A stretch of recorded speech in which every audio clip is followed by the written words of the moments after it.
2014 நாம் கொடுத்திருக்கக்கூடிய தேர்தல் வாக்குறுதி முழுவதுமாக நிறைவேற்றி இருக்கின்றோம்.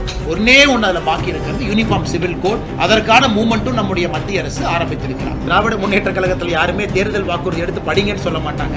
ஆனா 90% நாங்க செயல்படுத்திட்டோம்னு சொல்லுவோம். ஆனால் கொஞ்சம் வித்தியாசமாக பாரதிய ஜனதா கட்சியில் நாங்கள் சொல்லுகின்றோம் 2014-19 2 தேர்தல் வாக்குறுதியும் லைன் பை லைன் படிங்க. 2019 தேர்தல் வாக்குறுதியும் ஒரு முறை எடுத்து படிங்க. இது கொஞ்சம் மாறுபட்ட சிந்தனையா இருக்கும். திராவிட முன்னேற்ற கழகத்தில் யாருமே தேர்தல் வாக்குறுதி எடுத்து படிங்கன்னு சொல்ல மாட்டாங்க. ஆனா 90% நாங்க செயல்படுத்திட்டோம்னு சொல்லுவோம். ஆனால் கொஞ்சம் வித்தியாசமாக பாரதிய ஜனதா கட்சியில் நாங்கள் சொல்லுகின்றோம் 2014-19 2 தேர்தல் வாக்குறுதியும் லைன் பை லைன் படிங்க.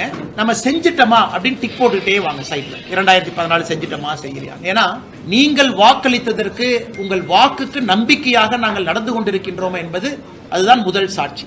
2014 நாம் கொடுத்திருக்கக்கூடிய தேர்தல் வாக்குறுதி நான் ஏற்கனவே பல மேடைகளில் சொல்லி இருக்கின்றேன், முழுவதுமாக நிறைவேற்றி இருக்கின்றோம். ஒன்னே ஒன்னு அதுல பாக்கி இருக்கிறது யூனிஃபார்ம் சிவில் கோட். அதற்கான மூவ்மெண்ட்டும் நம்முடைய மத்திய அரசு ஆரம்பித்திருக்கிறார்.